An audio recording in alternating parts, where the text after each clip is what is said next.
where people on east look like Chinese, people on west look like Arab, people on north look like, maybe white, and people in south look like Africa.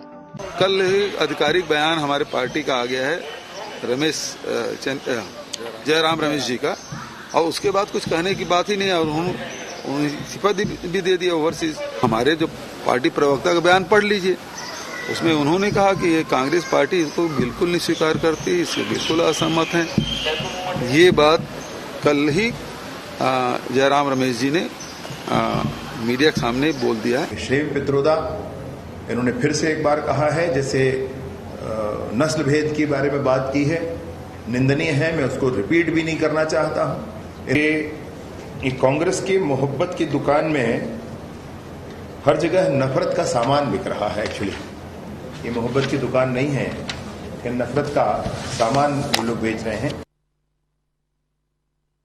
नमस्कार, मैं हूं मोहन तिवारी। आज के मुद्दे में आपका स्वागत है और आज का मुद्दा हमारा आधारित है एक ऐसे राष्ट्रीय मुद्दे पर जिसकी चर्चा पूरे देश में है। और आम चुनाव जब चल रहे हैं तो उन आम चुनावों में इसका असर भी देखा जा रहा है। हालांकि इससे कांग्रेस बचने की कोशिश कर रही है, उतना ही भाजपा इस मुद्दे को हवा देने में जुटी हुई है। वो मुद्दा क्या है? वो मुद्दा है इन दिनों सैम पित्रोदा के दिए गए बयान से नई सियासत छिड़ी हुई है। हालांकि सैम पित्रोदा ने इस्तीफा दे दिया है, कांग्रेस ने इसने अपने आप से इसे अलग कर लिया है, लेकिन दिल्ली से लेकर छत्तीसगढ़ की राजधानी तक बीजेपी के नेताओं ने आज प्रेस कॉन्फ्रेंस करके बताया कि सैम पित्रोदा चाहते क्या हैं और इसके पीछे कांग्रेस है। क्या इसके पीछे कोई ऐसी रणनीति है जो कि कांग्रेस की है, कोई हिडन एजेंडा है? इसी पर आज अब बात करेंगे। मिल लेते उन मेहमानों से जो इस चर्चा में हमारे साथ रहेंगे। हम बहुत स्वागत करेंगे। हमारे साथ मौजूद हैं बीजेपी का पक्ष रखने के लिए श्रीचंद सुंदरानी जी, बहुत स्वागत है आपका। कांग्रेस का पक्ष रखने के लिए हमारे साथ जुड़ रहे हैं अभय राय जी, बहुत स्वागत है आपका। और हमारे साथ वरिष्ठ पत्रकार के रूप में राजनीतिक विश्लेषण रखेंगे अनिल चौबे जी, बहुत स्वागत करते हैं आपका। तो तीनों मेहमानों का स्वागत है। और स्वागत करते हुए जैसे कि हमने बताया कि चुनाव छत्तीसगढ़ में खत्म हो गए हैं, लेकिन सियासत है कि थमने का नाम नहीं ले रही है। जो भी मुद्दे देश में हो रहे हैं उसका असर छत्तीसगढ़ में भी देखने को मिल रहा है और इसीलिए बीजेपी ने आज प्रेस कॉन्फ्रेंस की। चलते हैं पहले बीजेपी की ओर और उनसे जानने की कोशिश करते हैं। अब तो चुनाव खत्म हो गया सुंदरानी जी, लेकिन अभी भी बीजेपी मुद्दों को लेकर हावी दिख रही है। जैसे चुनाव अभी यहाँ चल भी रहा है, हम देख रहे हैं कि बीजेपी लगातार प्रेस कॉन्फ्रेंस कर रही है, सैम पित्रोदा का मुद्दा उठा रही है, जो आज आबादी को लेकर सर्वे आया कि मुस्लिम आबादी बढ़ रही है उसको लेकर हमलावर है। तो मुद्दे लगातार बीजेपी उठा रही है, क्या वजह देखते हैं इसकी? नहीं, बिल्कुल कांग्रेस पार्टी शुरू से घृणा फैलाने का काम, हिंदुओं के प्रति घृणा फैलाने का काम, तो विदेशों में कहीं न कहीं सम्मान घटाने का काम भारत का ये काम में लगातार लगी रहती है। ये इस प्रकार की सैम पित्रोदा ने जो बातें कही है, निश्चित रूप से भारत की छवि को आघात पहुंचाने का काम किया है।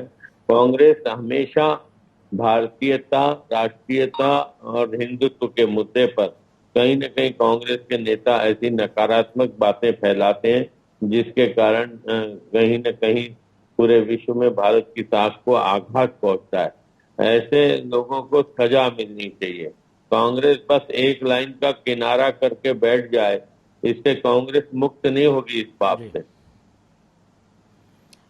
ठीक है, तो कोई भी ऐसा पहलू बीजेपी छोड़ना नहीं चाहती और जहां चुनाव है वहां तक ये संदेश भेजने की बीजेपी की कोशिश है कि मुद्दे हर जगह से उठ रहे हैं। अभय नारायण जी की ओर रुख कर लेते हैं। अभय जी, ये मुद्दा राष्ट्रीय है, लेकिन जो बातें कही गई है उससे हर व्यक्ति प्रभावित है और इसीलिए इसे मुद्दा बनाया जा रहा है। एक मुद्दा सैम पित्रोदा का हाई है, दूसरा जो हिंदू मुस्लिम को लेकर आबादी की सर्वे की बात आई है, उसकी रिपोर्ट आई है, उसको भी आधार बनाया जा रहा है और इन मुद्दों को हवा दी जा रही है। तो कांग्रेस इसको डिफेंड कैसे करेगी? एक तरीके से कांग्रेस को कटघरे में खड़ा किया जा रहा है इन सब बातों के जरिए। मोहन तिवारी जी, मैं एक लाइन से खंडन करता हूं कि कांग्रेस हिंदुओं के विरोध, ये भारतीय जनता पार्टी का सूत्र वाक्य है कि आप आरएसएस के फैक्ट्री से बात निकली है और उसको भाजपा वाले चला रहे हैं। लेकिन जनता जानती है, हिंदू जानते हैं कि कौन हिंदूवादी है और कौन हिंदूवादी नहीं है, कि देश में दंगे कौन फैलाता है, कि देश में घृणा कौन फैलाता है, कि देश में हिंदू मुस्लिम की बात कौन करता है। ये भी देश के लोग इस चुनाव में देख रहे हैं। जब भारतीय जनता पार्टी को अपने 10 साल के विकास कार्य बताने चाहिए, जब भारतीय जनता पार्टी को अंतर्राष्ट्रीय स्तर पर भारत के साथ गिरी है उसकी बात करनी चाहिए, ये मोदी की माला जपते हैं, ये मुस्लिम की माला जपते हैं, ये जनसंख्या की माला जपते हैं। सैम पित्रोदा के बयान से कांग्रेस को कोई लेना देना नहीं है। ये कल हमारे राष्ट्रीय प्रवक्ता का बयान आ गया, उनका इस्तीफा आ गया, इस्तीफा उनका स्वीकार हो गया, और न तो भारत में बात हुई है न भारत के चुनाव के संदर्भ में बात हुई। लेकिन नरेंद्र मोदी और उनकी पार्टी केवल और केवल ऐसे मुद्दों को लपकने के लिए तैयार रहते हैं जिन मुद्दों का देश से कोई नाता न हो। अरे आप बात करो ना बेरोजगारी पे, आप बात करो ना महंगाई पे, आप बात करो ना मणिपुर पे, आप बात करो ना लॉ एंड ऑर्डर पे, हम बात करने को तैयार है। आप बात करो रेलवे जोन की ट्रेनों पे, आप बात करो सेल बेल और एनटीपीसी जो आपने बेचा है, बात करिए, मुद्दों पे बात करिए। 10 साल का आप खाका पेश करिए कि आपने क्या काम किया और अगले 5 साल में क्या करेंगे। कांग्रेस अपने न्याय की बात कर रही है, 25 गारंटियों की बात कर रही है, संवैधानिक संस्थाओं के दुरुपयोग जो आप कर रहे हैं उस पर सवाल उठा रही है। कांग्रेस बेरोजगारों के साथ खड़ी है, महिलाओं के साथ खड़ी है। हम अपनी 5 साल की योजनाएं बता रहे हैं कि हम आएंगे तो युवा न्याय कैसे होगा, महिला न्याय कैसे होगा, श्रम न्याय कैसे होगा, सामाजिक भागीदारी कैसे होगी, आबादी बढ़। अरे आपने जनगणना कराया नहीं। जनगणना 2011 के बाद भारतीय जनता पार्टी नरेंद्र मोदी की सरकार जनगणना होने नहीं दे रही है। हम तो जनगणना नहीं, जातिगत जनगणना की मांग कर रहे हैं। जातिगत जनगणना बिहार ने करा भी लिया। बिहार में तो ऐसी कोई रिपोर्ट नहीं है मुस्लिम पढ़े कि हिंदू पढ़े, लेकिन इनके दिमाग में आरएसएस की फैक्ट्री जो डालती है उसको ये लोग लेके निकलते हैं और सुबह शाम झूठ बरोसना है, झूठ के लिए तैयार रहना है। सैम पित्रोदा कौन, सैम पित्रोदा से चुनाव का क्या लेना देना। नहीं, लेकिन ये एक व्यक्ति आपके पार्टी के अहम पद में है, अगर वो कुछ बयान देता है तो उसको भी तो सुना जाएगा। उससे किनारा पूरी तरीके से कांग्रेस क्यों नहीं कर लेती। मोहन तिवारी जी वो पद में थे और हम लगा कि उन्होंने गलत बयान दिया तो हमने सबसे पहला किनारा किया। भारतीय जनता पार्टी से पहले कांग्रेस ने किनारा किया। लेकिन मैं तो नरेंद्र मोदी जी से पूछता हूँ कि जितनी मेहनत वो सैम पित्रोदा के बयान पे कर रहे हैं उतनी मेहनत मणिपुर पे बयान दे। मणिपुर में क्या हुआ, उतनी मेहनत कश्मीर के आतंकवादी जो लगातार वहां के कश्मीरियों को मार रहे हैं बयान से, उतनी मेहनत तो बैलेंस पढ़ने की बेरोजगारी पर बात करें, वो उस पर बात नहीं करेंगे। चुनाव के मुद्दे में बात नहीं करेंगे, देश के विकास के मुद्दे में बात नहीं करेंगे। केवल बेमतलब की बातों को करना जिससे कांग्रेस का लेना देना नहीं, उस पर भी कांग्रेस को गति देंगे कि समझ में आ गया है। 4 जून को उनकी विदाई तय है। 4 जून को इस देश से बिहार की विदाई हो रही है। उस विदाई के पहले अपना रोज नया रूप को प्रकट कर रहे हैं। ठीक है, चलिए, ये स्ट्रेटेजी क्या है बीजेपी की? क्या बीजेपी ध्यान भटकाने की रणनीति में चल रही है या फिर कांग्रेस में जो एक विचारधारा है उसे उजागर करने की वो कोशिश कर रही है? अनिल चौबे जी से समझने की कोशिश करते हैं। चुनाव एक बढ़िया मुद्दा सेट हो गया था, उस पर चल रहा था, लेकिन अचानक इस तरीके के बयानों को बीजेपी ने जब तूल दिया है तो अब चर्चा मूल मुद्दों से हटकर इस बात पर हो रही है कि आखिर कांग्रेस के अंदर की मानसिकता क्या है। क्या ये कोई सोची समझी साजिश है या एक रणनीति के तहत बीजेपी इस तरीके के मुद्दों से आगे बढ़ रही है? अनिल चौबे जी। देखिए, कांग्रेस कहती जरूर है कि हम विकास के बात करिए, बेरोजगारी की बात करिए, लेकिन दुर्भाग्य है कि अभी तक जितने भी इस टाइप के मुद्दे हैं वो सब कांग्रेस की तरफ से ही आए हैं। चाहे विरासत का मामला हो, चाहे ये काली चमड़ी गोरी चमड़ी का मामला हो, या और भी जो मुद्दे हैं वो कांग्रेस की तरफ से ही आते हैं। अब जैसे ही आते हैं तो पॉलिटिशियन तो चतुर होता ही है, वो तो उसको तुरंत लपक लेता है। अब इसमें बुरा मानने की क्या बात है? आप खुद क्यों ऐसा उनको मुद्दा दे रहे हो? अब रहा सवाल कि 2 धड़ों में ये पूरा देश बटा जा रहा है। एक धड़ा जो है कि वो जातिगत जनगणना कराना चाहता है। एक धड़े ने जातिगत जनगणना के पूरे रिकॉर्ड दे दिए हैं कि मुसलमानों की संख्या 45% बढ़ गई है, हिंदू घट गए हैं, जैन घट गए हैं। तो ये तो सत्य भी है, क्योंकि वो लोग तो परिवार नियोजन का कोई मामला मानते नहीं हैं। वो तो कई पत्नियां, कई बच्चे पैदा करने में लगे रहते हैं। वो उनका एक अलग एजेंडा है और उस पर एक अलग चुनाव से क्या कनेक्शन, कांग्रेस से क्यों इसमें जोड़ा जा रहा है कांग्रेस को? सैम प्रतोदा ने जो चमड़ियों का विभाजन किया है, चार देश को चार टुकड़े में बांटा है, रंग भेद की, तो उससे क्या हो रहा है कि ये एक मुद्दा मिल गया है। वो भाजपा उसको कहना चाह रही है इलेक्शन में, अभी इलेक्शन बाकी है, अभी तो 3 ही चरण हुए, 4 चरण और बाकी हैं। तो कभी अभी 50% ही हुआ है करीब करीब सीटों का। ये 50% में इस मुद्दे को इसलिए बढ़ा रहे हैं कि कांग्रेस की मानसिकता इतनी रद्दी है गई है कि वो सिवा बांटने के लिए, चाहे वो जाति के नाम पे बांटे, चाहे जनगणना के नाम पे बांटे, चाहे पैसे के नाम पे बांटे, अब वो चमड़ी के नाम पे, गोरी चमड़ी, काली चमड़ी, हरी चमड़ी, पीली चमड़ी पे लग गई है बांटने के लिए। नहीं, कांग्रेस ने तो अपने आप को अलग कर लिया, फिर भी क्या अभी भी लोग इससे जुड़ पाएंगे? इस तरीके के मुद्दों को कांग्रेस से जोड़ के देखेंगे? कांग्रेस ने, देखिए सुंदरानी जी कह रहे थे कि उसको सजा मिलना चाहिए। पूरे विश्व में नस्ली टिप्पणियों को लेकर बहुत सख्त कानून है और उस पर सजाएं हुई हैं जिसने भी ऐसा किया है। नस्ली रंग भेद को लेके अफ्रीका में बेचारे वो नेल्सन मंडेला 27-28 साल जेल रहे और फिर उसके बाद उन्होंने स्वतंत्रता हासिल करी। तो नस्ली भेद पे जो उन्होंने, अगर इसी नस्ली भेद की परिभाषा में जाएंगे तो सोनाली जी कह रहे थे उनको सजा मिलना चाहिए। सिर्फ उससे किनारा कर लेने से क्या होता है? ये तो बोल के वो कांग्रेस की छवि खराब करके चल दिए।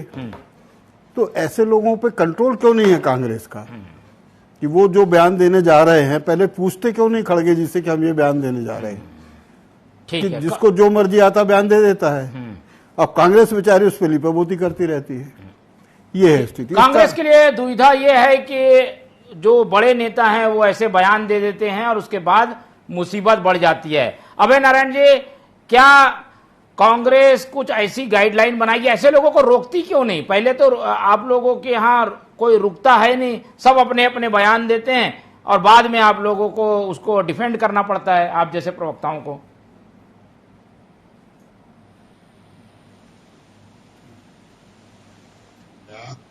बयान किस परिस्थितियों में आया और उन्होंने ऐसा क्यों बोला, ये उनका विषय है और कांग्रेस का इस बयान से और उनसे कोई लेना देना नहीं है। और अब तो इस्तीफा भी हो चुका, अब तो हमारी पार्टी के सदस्य भी नहीं है। लेकिन जिस तरह से भारतीय जनता पार्टी इस मुद्दे को लपक रही है, इससे तय होता है कि भारतीय जनता पार्टी के पास तो कोई मुद्दा नहीं है। 3 चरण के चुनाव हो चुके हैं, 4थे, 5वें, 6वें, 7वें में आप इसको मुद्दा बना रहे हैं। इससे पहले के चुनाव में तो ये मुद्दा नहीं था। तो भारतीय जनता पार्टी की जो स्थिति है वो समझ में आ रही है कि दिवालियापन के कगार पे है वो। और अभी हमारे वरिष्ठ पत्रकार महोदय ने कहा मुस्लिमों को लेके, मैं इत्तेफाक नहीं रखता उनकी टिप्पणी से कि कई पत्नियां लगते हैं, कई बच्चे होते हैं। ऐसी टिप्पणियां किसी भी समुदाय के लिए नहीं आना चाहिए। आज कोई भी पढ़ा लिखते व्यक्ति किसी भी समुदाय का हो, किसी भी धर्म जाति का हो, वो 2 से अधिक बच्चे नहीं चाहता। आज तो महंगाई इतनी है, आज तो जो स्थिति पारिवारिक है कि आप 2 से अधिक बच्चे कैसे पालेंगे? चाहे बड़ा आदमी हो, मध्यम वर्गीय परिवार का हो, कोई भी धर्म और जाति का हो, लोग इस ओर बढ़ रहे हैं। और ये जो आबादी अचानक बढ़ी दिखाई गई है, इसका कोई ऑथेंटिक डाटा सरकार की ओर से नहीं आया है। सरकार तो जनगणना ही नहीं करा रही है। 2021 में आ जाना था, 2011 के बाद तो जनगणना नहीं हुई है। किसने ये सब डाटा जारी किया? चुनाव के समय क्यों जारी किया?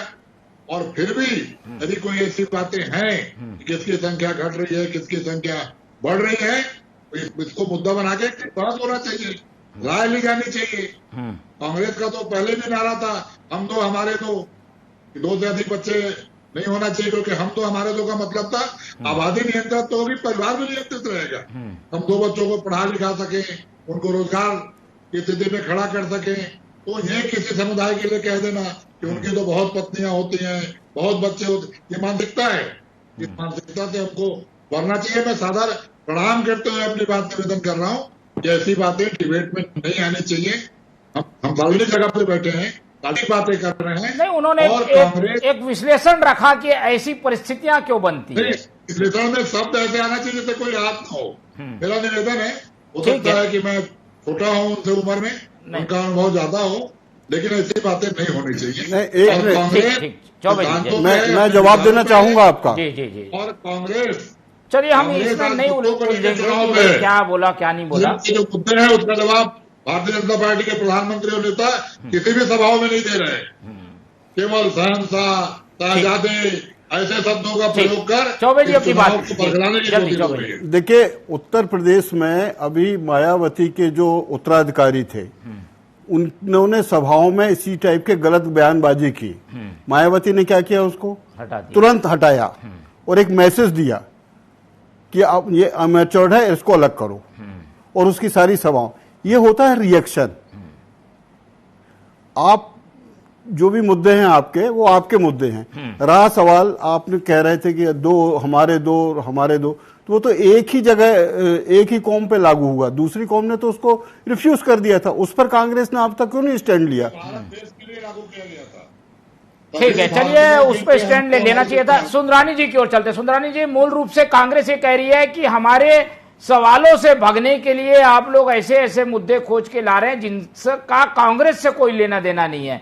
जिन व्यक्तियों के द्वारा ये बात कही गई है वो करता धरता नहीं है कांग्रेस के, पर किसी के बयान को लेकर कांग्रेस को घसीटना क्या उचित है और मुद्दों से ध्यान भटकाने की कोशिश नहीं है ये? आदरणीय अभय नारायण जी को मैं सुन रहा था और मौन दिया, आपको भी सुन रहा हूँ। लगातार आप ये देखिए, कांग्रेस के नेता बयान गलत दे रहे हैं। कांग्रेस के नेता अगर गलत बयान देंगे तो क्या भारतीय जनता पार्टी हाथ पे हाथ धरे बैठे रहेगी? देश की छवि बिगाड़ने वाले बयान देंगे, देश में असंतोष पैदा करने वाले बयान देंगे, तो निश्चित रूप से भारतीय जनता पार्टी एक राजनीतिक दल है, वो हाथ पे हाथ धरे नहीं बैठेगी। इन्होंने अगर बयान गलत दिया है तो हम जनता के बीच में लेके जाएंगे उसको, उसमें कोई अंतर थोड़ी है। निश्चित रूप से हम एक राजनीतिक दल के कार्यकर्ता के नाते हम इन मुद्दों को जनता के बीच में ले जाएंगे। ये तो कांग्रेस को सोचना है कि कांग्रेस के नेताओं को सोच समझकर बयान देना चाहिए। ये बयान देते सोच समझ के नहीं, इनकी मानसिकता कुछ और होती है, बोलते कुछ और है। और निश्चित रूप से ये विघटनकारी तत्व हैं ये लोग, जो विघटन के कगार पे पहुंचाते हैं देश को। चलिए, लोग इसे कैसे एक्सेप्ट करेंगे ये बात महत्वपूर्ण रहेगी। चौबे जी, क्या इस तरीके की बातों का भी कोई चुनाव में असर होना है क्या? फिर भी हम देख रहे हैं सभाओं में यही सब चल रहा है, मोदी जी भी ये बात कह रहे हैं, बीजेपी जगह जगह प्रेस कॉन्फ्रेंस करके ये बात कह रही है। लोगों में एक्सेप्टेबिलिटी है क्या इस तरीके के मुद्दों को लेकर? नहीं, इस टाइप के मुद्दों का बहुत ज्यादा मतलब असर नहीं होता वोटर पे। वोटर तटस्थ है, उसने अपना मन बनाया हुआ है। जिसने विकास किया है, जिसने देश की रक्षा की है, राष्ट्र का जिसने मुद्दा बनाया हुआ है, वोटर उस तरफ है। तो ये इनके नेताओं को इस टाइप से बयान नहीं देना चाहिए। इन्हीं के नेता बयान दे देते हैं, उस पर भाजपा उसका मजा लेने लगती है और उसमें पूरे देश में प्रोपोगंडा हो जाता है। तो इनके बयान के काउंटर में जो बयान आ रहे हैं उसके चक्कर में क्या हो रहा है कि मूल मुद्दे वो गौड़ हो जाते हैं। तो ये स्थिति तो इनको सोचना चाहिए ना। इनके यहाँ अगर अनुशासन है तो इतना बड़ा आदमी अगर वहां से बयान देने की कोशिश कर रहा है तो पहले उसको खड़गे जी से पूछना चाहिए था कि ये हम बयान दे रहे हैं, अगर पार्टी सहमत होती तो दे देते, नहीं होती तो वह मामला ही नहीं आता। वो तो बैठे, उन्होंने अपना वहां से अपना ऑडियो टेप चालू किया, जारी कर दिया। अब उस पर फजीहत तो कांग्रेस की हो रही ना, उनको निकालना पड़ रहा है। डैमेज भी हुआ है क्या चुनाव में? डैमेज हो रहा है? हुआ है, निश्चित हुआ है। ये बड़ा मुद्दा बन गया ना, ये उसको मोदी जी ने बड़ा मुद्दा बना दिया कि नस्ली को लेके तो कितनी बड़ी लड़ाई लड़ रहा है ना, पूरे विश्व में चल रहा है ये, और इन्हें उस मुद्दे को फिर उठा लिया। चलिए, उससे अलग तो कर लिया है कांग्रेस, तो अपने आप को अलग बता रही है। नहीं, लेकिन डैमेज तो हो गया ना, अब अलग कर लिया, साफ कर रहे भाई। ये फजीहत कांग्रेस की हो रही ना इसमें। वो तो चले गए, अलग हो गए, अब ये कह के कांग्रेस की कि वो अलग हो गए। ऐसे बहुत से नेताओं ने बयान दिया और बहुत से लोगों को इन्हें अलग किया। तो मेरा कहने का मतलब इनकी पार्टी में अनुशासन होना चाहिए कि इस टाइप से पब्लिकली बयान देने से पहले इनको अपने बड़े सीनियर लीडर से कंसल्ट करना चाहिए। ठीक है, कंसल्ट करना चाहिए। और कांग्रेस ऐसे समय में जब चुनाव के मूड में है तो इस तरीके के बयानों पर नियंत्रण लगाने की कोशिश करती है, लेकिन सफल नहीं होती तो ये मुद्दा बन जाता है। अभय राय जी, छत्तीसगढ़ में तो चुनाव हो चुके हैं, यहाँ तो आप लोगों को ज्यादा डिफेंड करने की जरूरत नहीं, लेकिन पूरा देश का आधी सीटें अभी बाकी है। इस तरीके के और कई दौर आएंगे जिनको आपको सामना करना पड़ेगा। कितनी तैयार है कांग्रेस? निश्चित रूप से चौबे जी की इस बात से मैं पूरी तरह सहमत हूं कि किसी भी व्यक्ति को जब टिप्पणी करे, बयान दे, ये ख्याल करना चाहिए कि मैं क्या हूं और क्या बोल रहा हूं, और मेरे बोलने का जो साइड इफेक्ट आएगा वो क्या आएगा, जिससे देश के अस्मिता को खतरा पैदा हो, जिसके देश पे ही सवाल उठे। ऐसे बयान कितना बड़ा विद्वान देगा, वो किस काम का है? पार्टी का कोई भी नेता हो, किसी भी दल का व्यक्ति हो, बयान से पहले हर व्यक्ति को उचितता का और अपनी गरिमा का ध्यान रखना चाहिए। जहां तक सर पितोदा के बयान का सवाल है, भारतीय जनता पार्टी ने मुद्दा उठाया, कांग्रेस ने भी अपने आप को अलग किया, और अब वो मुद्दा दिन भर चला, शाम को धमाक। अब कल प्रधानमंत्री जी कोई नया मुद्दा खोजेंगे, कोई नई बात लाएंगे, सहजाते करते अपना दिन बिताते हैं। मैं तो सिर्फ ये कह रहा हूँ कि छत्तीसगढ़ में चुनाव हुए, मैं उन मतदाताओं का आभार प्रकट करता हूं जिन्होंने बड़ी संख्या में आकर मतदान किया। प्रशासन का आभार प्रकट करता हूं कि शांतिपूर्ण मतदान बस्तर, कांकेर, गरियाबंद में भी हुए, जहां भी आशंका व्यक्त की जा रही थी, लेकिन अच्छा मतदान हुआ। लोकतंत्र के प्रति अगर लोगों की आस्था बढ़ी है तो छत्तीसगढ़ में देखने को मिला। मतदान का प्रतिशत और बढ़ना चाहिए था, हम सबको और प्रयास करना चाहिए था कि मतदान का प्रतिशत और बढ़े। छत्तीसगढ़ में आप देखिएगा 4 जून को रिजल्ट आएगा, जनता लोकतंत्र के साथ जाएगी, संविधान के साथ जाएगी, और कांग्रेस बहुत अच्छी स्थिति में रहेगी। जो चुनाव बचे हैं, भारतीय जनता पार्टी के हालात इन 3 चरणों में जो रिपोर्ट आ रही है, जो मीडिया घराने कह रहे हैं, जो चुनाव के सर्वे वाले के लोग कह रहे हैं, योगेंद्र यादव जी बिलासपुर भी आए थे, प्रेस क्लब में उनका कार्यक्रम था, हम लोग भी उनको सुनने गए थे। तो जो रिपोर्ट सामने आ रही है कि भारतीय जनता पार्टी 400 करते हैं, 200 की स्थिति में भी नहीं रह गई है। इसको लेके ये बयानबाजी हो रही है, परिस्थितियों को बदलने के लिए बयानबाजी हो रही है, लेकिन जनता तो महंगाई, बेरोजगारी और देश की व्यवस्था पे खड़ी है, और जनता अपना हिसाब मांग रही है कि आपको 10 साल मौका दिया, 10 साल में अच्छे दिन नहीं आए तो अगले 5 साल में अच्छे दिन कहां से आएंगे? 10 साल में काला धन नहीं आया तो अगले 5 साल में आप कौन सा काला धन लाएंगे? कहाँ चली गई स्मृति ईरानी, सिलेंडर लेके घूमती थी? कहाँ चले गए रामदेव बाबा जो सस्ता पेट्रोल देने की बात करते थे? इन सब मुद्दों पर भी चुनाव हो रहे हैं, मीडिया में दिखे या न दिखे, लेकिन मुद्दे हावी हैं, और मुद्दों पर ही फैसला होगा। और ये सरकार की विदाई 4 जून को तय है, मोदी सरकार 4 जून आखिरी बार। ठीक है सुंदरानी जी, पहले, दूसरे, तीसरे चरण की हवा कुछ ऐसी है जिसे बदलने की जरूरत है, इसलिए अब उन मुद्दों को लाया जा रहा है जिसमें बीजेपी की महारत है। बीजेपी उन्हीं मुद्दों को हवा दे रही है, ऐसा कांग्रेस का कहना है, और इसकी वजह भी बता रही है क्योंकि चरणों में हार रहे हैं। ये कांग्रेस के लोग गलतफहमी 4 जून तक पाल के रखें कि 200 सीट भी नहीं आ रही है और सब जगह हार रहे हैं। ये गलतफहमी पाल के रखने दो ना 4 तारीख तक। 4 जून को पता चल जाएगा, दूध का दूध पानी का पानी हो जाएगा कि 400 पार इंडिया गठबंधन, एनडीए गठबंधन 400 पार पर पहुंचेगा, 370 बीजेपी आएगी, और इंडिया गठबंधन जो है 100 के अंदर सिमट जाएगा। ठीक है, ये तो गलतफहमी पाले, लेकिन संकेत क्या मिल रहे हैं? आप लोग सीधा सीधा चुनाव क्यों नहीं लड़ते? कान घुमा के पकड़ रही है बीजेपी।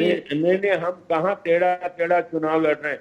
टेढ़े बयान तो कांग्रेस के नेता दे रहे हैं, हमारे लोग थोड़ी दे रहे हैं। हमारे नेताओं के बयान थोड़ी, हम तो अपने एजेंडे पे चुनाव लड़ रहे हैं। हमने 10 साल विकास किया है, 10 साल उज्ज्वला के गैस कनेक्शन बांटे हैं, हमने प्रधानमंत्री आवास योजना के 4.5 करोड़ मकान ऐसे लोगों को दिए जिनके पास स्वयं की छत नहीं थी।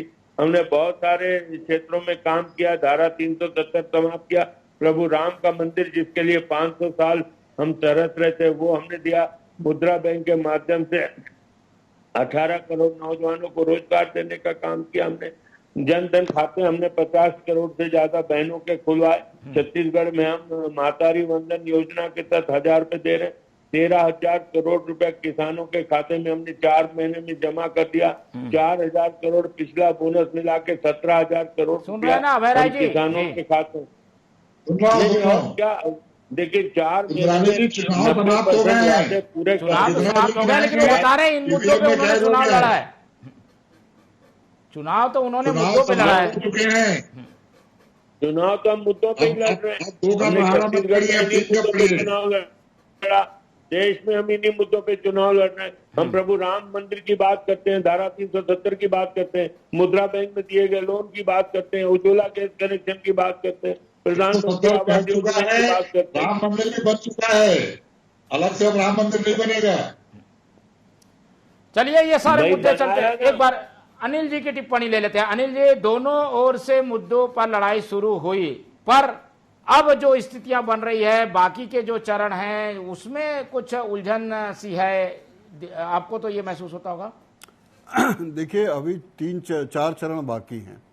ये 4 चरणों में ही काफ़ी कुछ हासिल होने वाला है। मतलब ये बहुत निर्णायक 4 चरण बचे हुए हैं, बहुत ही कठिन सीटें हैं, और इस सीटों को हासिल करने के लिए दोनों पार्टियां अपने अपने हिसाब से तेजी से लगी हुई हैं। अब जहां तक सुंदरानी जी बोल रहे थे कि मुद्दे पे चुनाव लड़ रहे थे, मुद्दे की बात तो दोनों कर रहे हैं, लेकिन बीच बीच में ये इस टाइप के जो ऊटपटांग बयान आ जाते हैं तो मुद्दे गौड़ हो जाते हैं।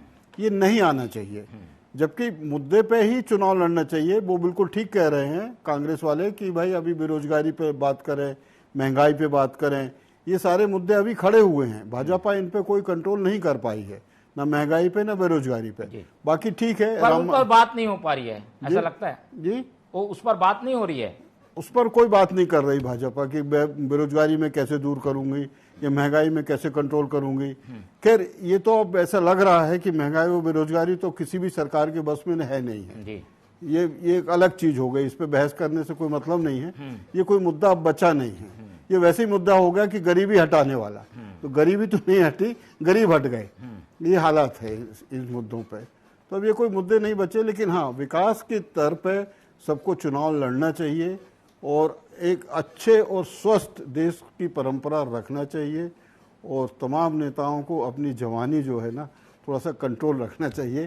ठीक, ऐसे टाइम पे चलिए जब वो जोश पब्लिक खरोश को थोड़ा रोक कर तोल मोल कर बोलने की जरूरत बनी हुई है, लेकिन जब ऐसी चीजें बिना तोल मोल के प्रस्तुत कर दी जाती हैं तो उस पर सियासत हमें देखने को मिलती है। वही कुछ हो रहा है, और छत्तीसगढ़ में चुनाव खत्म होने के बाद भी राष्ट्रीय मुद्दों का असर यहां की सियासत में हमें देखने को मिल रहा है। इस पूरी चर्चा में हमारे साथ श्रीचंद सुंदरानी जी जुड़े, उनका बहुत बहुत धन्यवाद। अभय नारायण जी ने हमें समय दिया, उनका धन्यवाद। और अनिल चौबे जी हमारे साथ थे, उनका बहुत बहुत धन्यवाद। तो तीनों मेहमानों का धन्यवाद करते हुए आज की ये चर्चा ही खत्म करते हैं, और आप लोग से रखते हैं उम्मीद कि आप लोग देखते रहेंगे TV24। रखिए अपना बहुत ख्याल। नमस्कार।